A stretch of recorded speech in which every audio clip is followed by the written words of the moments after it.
Comme chaque année, c'est vrai que je suis un peu fidèle au rendez-vous de ce salon pour venir vous voir et intervenir auprès de vous. Donc je représente la Fédération française de la franchise. C'est vrai qu'on a tissé des liens, comme disait M. Masmoudi, assez forts avec le centre d'affaires de Sfax et on les a aidés, en tout cas par le partenariat, à monter l'Académie tunisienne de la franchise et à faire que des enseignes tunisiennes s'intéressent au système de la franchise pour développer leurs affaires. Et c'est justement le sujet qui m'incombe aujourd'hui, c'est de vous expliquer dans quelle mesure le système de la franchise a des bienfaits sur le développement des affaires de manière générale. Quel est son rôle dans le développement, je dirais, économique, si on veut être plus large. En France, c'est vrai que c'est un système qui existe depuis très longtemps, puisque ça fait depuis les années 70 que les premiers réseaux de franchise se sont mis en place, et qu'on peut, avec le recul, mesurer l'impact que ce système de développement des entreprises privées, finalement, a eu sur l'économie en général. Alors j'avais prévu, mais Maître Ben Massoud l'a très bien expliqué, je ne vais pas tout refaire, mais un petit topo sur ce qu'on entend par franchise, mais je résumerai simplement ce qui vient d'être dit. Hein. C'est une marque, un aménagement intérieur type, une collection de produits, une proposition de services qui ont été bien déterminés dans le fameux modèle. Hein. Au-delà de ça, on a parlé de savoir-faire, des processus commerciaux, des techniques bien particulières, un approvisionnement de produits, parce que ça c'est très important aussi, une logistique qui va s'adapter. Hein, quand on parle d'une entreprise qui veut devenir franchiseur, il faut qu'elle adapte sa logistique pour être en capacité de livrer tous les points de vente tunisiens en temps et en heure. Et ça, c'est une promesse que le franchiseur fait, et ça fait partie de son savoir-faire, et il faut qu'il la tienne. Bien souvent, tout ça est assorti d'un système informatique et des logiciels tout à fait adaptés à l'activité. On va développer après des actions marketing qui vont passer notamment par un système de fidélisation des clients, ce qu'on voit dans toute entreprise, mais il faut toujours ramener ça à si je suis tout seul, est-ce que tout ça, je peux me permettre de le faire? Est-ce que j'ai les moyens de le faire? Si je suis une entreprise individuelle classique, oui ou non? Et souvent, dans la grande majorité des cas, c'est non. Et donc on va voir que le réseau permet à quelqu'un, une entreprise individuelle, d'avoir finalement accès, j'allais dire presque à des moyens industriels. Parce qu'avec la mutualisation, ça va permettre à des petits entrepreneurs, sans que ce soit péjoratif, hein, mais des entrepreneurs uniques, d'avoir accès à des moyens marketing, logistique, de communication, auxquels ils n'auraient pas accès s'ils étaient restés seuls dans leur coin. Et des outils, effectivement, de communication, de management et de gestion. Il y a un contrat, hein, on l'a détaillé, donc entre franchiseurs et franchisés. C'est un partenariat entre deux entreprises qui est basé sur la duplication, la reproduction d'un concept qui, comme on l'a dit, aura été testé et qui aura fait ses preuves. Donc les trois fondamentaux, une marque, un concept architectural, une identité visuelle, un savoir-faire, ce qu'on qualifie nous souvent de la recette de cuisine hein, du franchiseur, ce qui fait que c'est ce savoir-faire qui va être différenciant, qui va permettre à une entreprise ou même à deux marques du même secteur d'avoir des différences qui vont être palpables, sensibles par rapport vis-à-vis de la clientèle.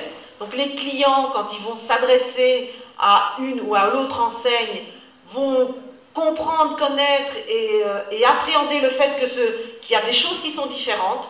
Et en fonction de ce que j'ai envie, moi, client, j'irai plutôt vers une enseigne que vers une autre, d'accord? Parce qu'elle aura développé un savoir-faire qui aura fait la différence. Ça m'amène aussi à dire que si dans la salle il y a des gens qui veulent devenir franchiseurs, travaillez sur votre élément différenciant. Parce qu'on peut très bien reproduire quelque chose qui existe déjà. Quand je suis en France, je prends souvent l'exemple de la pizzeria. Alors en France, il y a 65 réseaux de pizzerias différents. C'est quand même toujours que de la pizza, quoi. Donc si vous voulez vous installer en tant que nouveau réseau de franchise sur le marché français et faire de la pizza, personne ne vous l'interdit. Mais avant que vos clients viennent vous voir, enfin vous ayez des clients qui viennent vous voir et qui disent « Ah oui, je préfère celui-là, celui-là », il va falloir amener quelque chose de différent. Donc c'est le fameux savoir-faire. et bien entendu un accompagnement technique et commercial. Alors quels sont les avantages de tout ça? Parce que l'idée, c'est de se dire pourquoi est-ce que la franchise, ça m'aide à développer les affaires, localement, mais aussi au niveau national. Pourquoi est-ce que c'est une alternative qui est de plus en plus fiable et sérieuse à la création d'entreprises classiques? Mais le fait d'avoir une marque, un système d'identité visuelle, des signes de ralliement, comme on l'a dit, ben ça permet de travailler et de mettre en avant une marque qui est connue. Donc je vais, moi, individuellement, être connue et reconnue. Et donc je vais avoir plus de clients, parce que la marque va être connue, les clients vont venir me voir, et je vais être en capacité de développer mon entreprise plus rapidement. Donc le fait de travailler avec une marque, ça accélère le développement de votre entreprise, de manière un peu, je dirais, classique. On a parlé d'un deuxième point important, un deuxième point fondamental, qui est le savoir-faire. Qu'est-ce que le savoir-faire m'apporte, moi? Pourquoi est-ce que j'ai besoin de ça?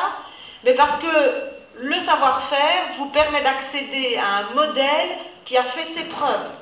Le franchiseur, dans ses obligations, ça a bien été expliqué, est obligé de tester son modèle dans ce qu'on va appeler des sites pilotes. Donc, en tant que franchisé, la première question, ou une des premières questions que vous devez vous poser, ou poser au franchiseur, c'est vos sites pilotes, où sont-ils? Est-ce qu'ils fonctionnent? Depuis combien de temps? Est-ce qu'ils sont rentables? Et comme ça, vous êtes rassuré et assuré que vous allez investir dans un modèle qui a fait ses preuves. Donc là aussi, il y a une question de sécurité, de sécurisation de ces investissements, et puis aussi derrière de rapidité, encore une fois, dans le développement de votre affaire. Ce savoir-faire, il va vous être transmis et vous allez être formé. Et ça, c'est aussi un gros avantage du système de la franchise, c'est la formation que le franchiseur va mettre en place pour ses franchisés. Le modèle que vous allez acheter, il faut pouvoir le mettre en point, il faut pouvoir l'exploiter. Et pour pouvoir l'exploiter, eh ben, il faut être formé à ça. Et donc les obligations, dans les obligations du franchiseur, c'est la formation qu'on appelle initiale parce qu'elle va arriver avant le lancement de l'activité, mais il y a aussi de la formation tout au long du contrat. Et je rajouterai à ça que grâce à cette formation et grâce à ce transfert de savoir-faire, vous allez pouvoir, dans certains cas, envisager d'investir dans une activité que vous ne connaissez pas vraiment aujourd'hui, dans laquelle vous n'avez pas vraiment d'expérience, parce que vous n'avez pas été dans l'immobilier, puisqu'il y a M. Rimax qui est là, avant, que vous n'avez pas eu d'expérience dans la vente immobilière, que vous n'avez pas eu d'expérience dans la vente de pâtisserie. C'est pas forcément très grave.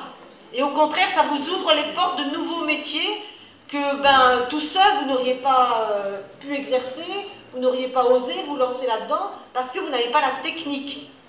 Mais ici, la technique, je ne vais pas dire qu'elle n'est pas importante, elle est importante, mais c'est surtout la capacité à vendre qui est importante, et à vendre le modèle. Et ça, le franchiseur vous forme à la vente de ce modèle. Donc, ça vous ouvre, je dirais, des possibilités d'investissement dans des secteurs d'activité très variés. Bien entendu aussi, vous allez bénéficier de conditions d'achat négociées. Si vous vendez des produits, il est évident que le franchiseur, parce qu'il a beaucoup de points de vente, et parce qu'il va approvisionner un certain nombre de points de vente, s'il n'est pas fabricant lui-même, et même s'il est fabricant, il va, j'allais dire, minimiser ses coûts, compresser ses coûts de fabrication ou ses coûts d'achat, et vous en faire profiter. Donc ça aussi, c'est un vrai avantage. Et puis, si on se base sur la troisième obligation du franchiseur, qui est l'accompagnement technique et commercial, eh bien, le fait d'être en permanence suivi, alors c'est pas assister au sens je vous prends par la main tous les jours, c'est moi qui ouvre votre boutique, c'est moi qui fais la vente, non, mais c'est un accompagnement général dans la gestion et le développement de votre entreprise, par l'apport de nouveautés, des nouveaux produits, des nouveaux services, des nouvelles technologies, des nouvelles techniques, par des visites régulières du franchiseur qui vient de voir si tout se passe bien, par des formations complémentaires si jamais c'est nécessaire, etc., etc., par de l'information permanente, ça vous permet de rester, j'allais dire, au top niveau et d'être toujours performant et d'améliorer vos performances. C'est votre intérêt, c'est ce que vous recherchez en tant qu'investisseur et franchisé, et c'est l'intérêt du franchiseur. Et M. Masmoudi parlait de la relation gagnant-gagnant, c'est vraiment ça. S'il y a un gagne, l'autre gagne aussi. Donc l'intérêt, il est là. Vous profitez, vous rendez votre entreprise plus rentable, plus concurrentielle, vous profitez des nouveautés de produits techniques et marketing, et vous pouvez échanger aussi avec les autres franchisés. Il y a aussi un point important, c'est que vous n'êtes pas tout seul dans votre point de vente à parfois un peu tourner en rond en se disant il y a un truc qui ne va pas, mais je ne sais pas ce qui ne va pas, j'ai essayé plein de choses et j'y arrive pas. Là on a le franchiseur, on a les autres franchisés avec lesquels on peut discuter, et ça crée une émulation, et ça c'est intéressant aussi pour avancer. Les obligations, j'y reviendrai pas parce qu'on en a parlé, c'est l'application de la stratégie commerciale. Bon voilà, si vous vendez des pâtisseries Masmoudi, vous vendez des pâtisseries Masmoudi. Vous ne vendez pas autre chose que les pâtisseries Masmoudi. Donc ça c'est logique, mais vous le savez avant de démarrer.